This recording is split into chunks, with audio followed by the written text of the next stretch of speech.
Bonjour, ici Guillaume Crouzet depuis les studios de CGTN à Paris pour la revue de presse française.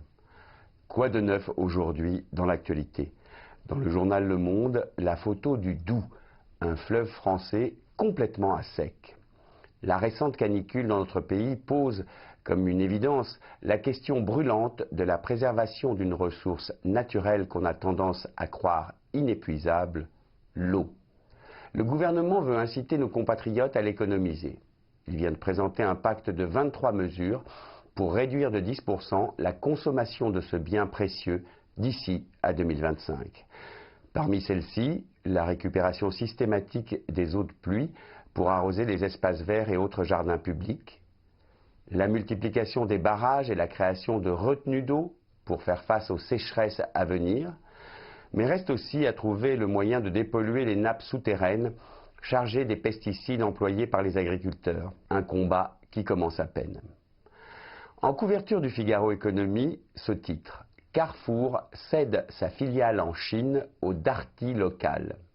Alors que l'enseigne française était présente depuis 25 ans dans l'empire du milieu, le géant des supermarchés n'a pas su s'adapter au marché local.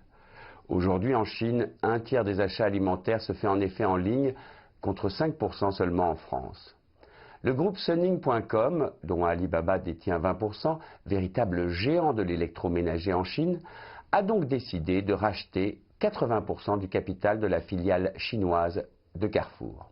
Il gardera le nom de l'enseigne française pendant 4 ans et développera sans nul doute la vente en ligne, puisqu'il est l'un des principaux acteurs du e-commerce chinois. Autre sujet dans le Figaro Économie, mais qui concerne cette fois l'Afrique. La CEDEAO, la Communauté économique d'Afrique de l'Ouest, avance vers l'élaboration d'une monnaie commune baptisée l'ECO.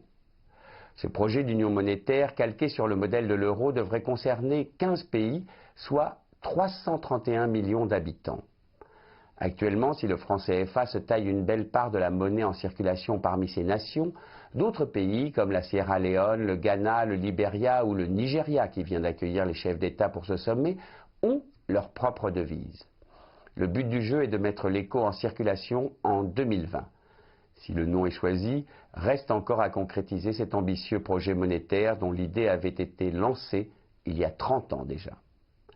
Le magazine Le Point s'est pour sa part intéressé cette semaine à l'une des manifestations culturelles qui est un des rendez-vous les plus attendus chaque été en France. Il s'agit des rencontres photographiques d'Arles, dont vous voyez en ce moment l'affiche à l'écran.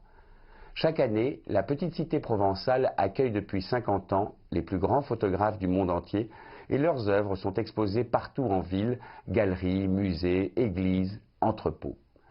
Parmi la cinquantaine d'expositions au menu de cette édition, Le Point recommande notamment Home Sweet Home, le travail des photographes britanniques Martin Parr et Daniel Meadows sur les familles anglaises dans les années 70. Le magazine conseille aussi les sublimes photos prises dans les rues de New York depuis les années 40 par la photographe américaine Helen Levitt. Enfin, si vous aimez la couleur et les expériences nouvelles, c'est au couvent Saint-Césaire d'Arles que vous pourrez vous plonger dans des vidéos artistiques de haute voltige. Les expos se tiennent jusqu'au 22 septembre et rappelons que la cité d'Arles, classée au patrimoine mondial de l'UNESCO, mérite à elle seule le détour. C'était Guillaume Crouzet depuis les studios de CGTN à Paris pour la revue de presse française.